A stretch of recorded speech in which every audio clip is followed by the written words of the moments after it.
The following video is brought to you by Manscaped. Stay tuned until the end to find out more. Recently I did a poll on my Twitter account asking which YouTuber is more likable, Ethan Klein of H3H3 or Keemstar of Drama Alert. Back in 2016 this would have been seen as a silly question to ask, as Ethan at the time was one of the most beloved creators on the entire platform, while on the other hand Keemstar was seen as a brash individual that was consumed in controversy. The thing is, a lot has changed in the past 4 years. Something happened to cause Ethan to end up almost tied with the man known for controversy in my poll. It seems that in recent times, a lot of the creators that built what is now known as the commentary community have fallen from grace. Those who were once untouchable have now become the people they used to mock.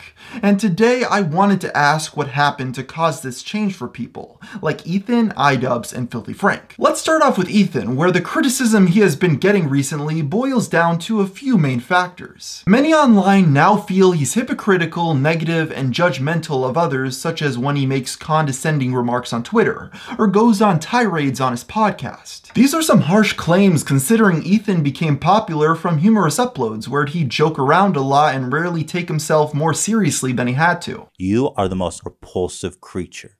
Sad. You're a simp, bro. You're a simpleton. You're a simple mind. You are a vile slime of a human that nobody will ever want you because you're so pathetic. Maybe you should calm down.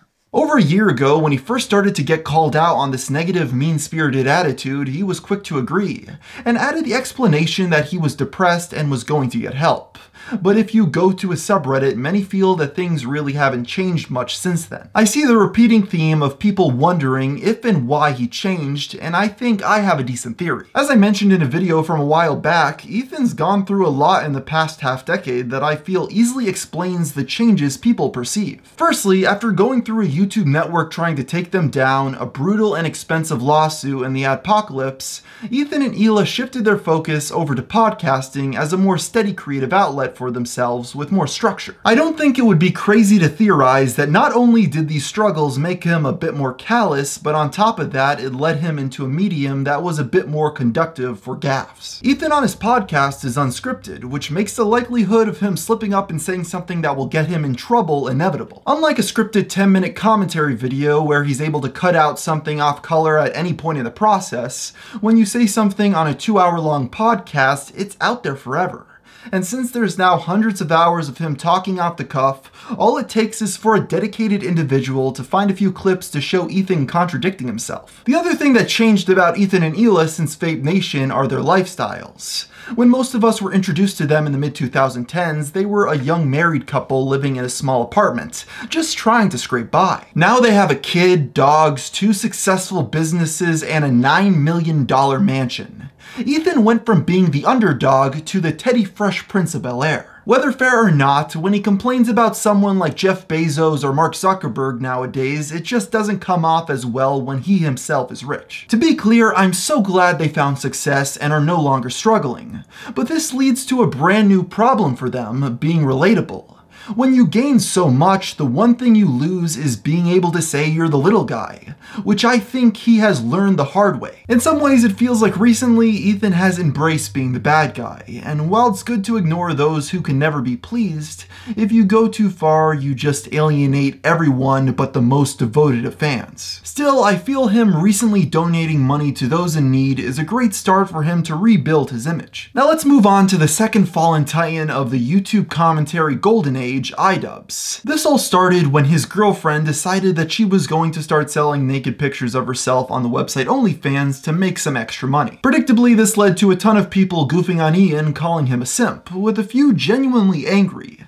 And instead of just letting the fire die out on its own, Ian threw gasoline on the flames by making a video to justify their unconventional relationship. My girlfriend started an OnlyFans account, and I think all of it is cool. Understandably, a lot of people are confused as to why this blew up as much as it did, and while it may be simple to pin it on a bunch of woman-hating incels, as always, the truth is a bit more complex than that. While I'm sure there are some people who are just complaining about the OnlyFans, I feel this was just more of a catalyst for some other building resentment. I personally have never met Ian or Anissa, but I've talked to multiple other creators that have had bad experiences with them behind the scenes. On top of this, Anissa Alyssa has been known to send out takedown notices for clips that people have spread around of her saying some questionable things about the Holocaust, while others have accused her of stealing artwork. To reiterate, while I have personally never had any problems with them, it's clear many others have.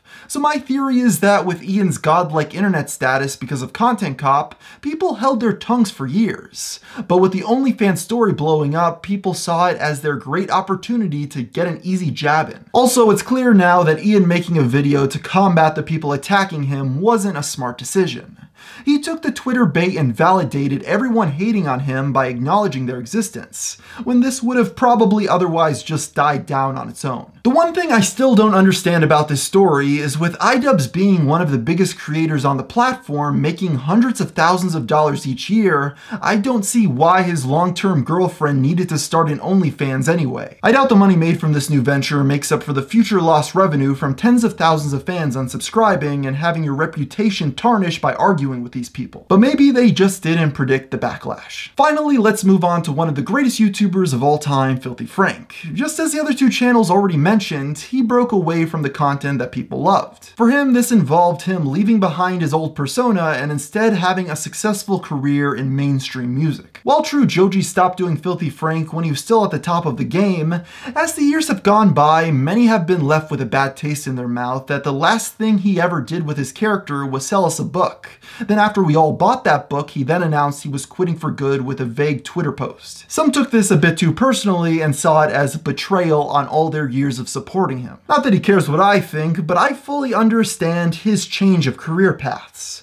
But the thing that rubs me the wrong way is that he has been indiscriminately content ID claiming any videos talking about him, and in some cases blocking the videos worldwide. I can vouch that this is a problem as I have personally had to deal with it. I won't deny that I was very saddened to see Joji and his network claim my videos that praise his work in a way I felt met the criteria of fair use. Currently, my internet mystery that talks about some of his lost videos is blocked worldwide, with him and his network denying my disputes. At some point I'll probably fight it, but right now I'm too busy with other things.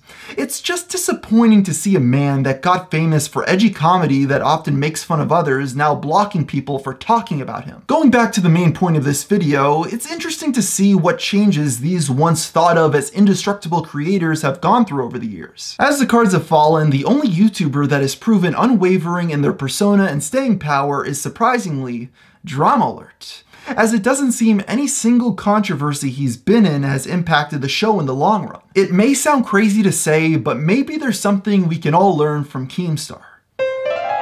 Hey everyone, before I finish this video today, I just want to give a very big thank you to my sponsor, Manscaped. Manscaped is the only men's brand dedicated to below-the-waist grooming and hygiene. The new and improved ergonomic trimmer with advanced skin-safe technology optimizes the easy grooming experience you know and love from the Lawnmower 2.0. Also, with its premium long-lasting lithium-ion battery, it extends its life up to 90 minutes. As a subscriber, you get a new replacement blade refill for your lawnmower trimmer delivered to your door every 3 months, making sure your trimmer stays fresh and clean. Also, for a limited time, subscribers get not 1, but 2 free gifts: the Shed Travel Bag and the patented high-performance anti-chafing Manscaped Boxer Briefs. Right now, you get 20% off plus free shipping for your Perfect Package 3.0 purchase when you use promo code GFM at manscaped.com. To find out more, click on the link in the description down below.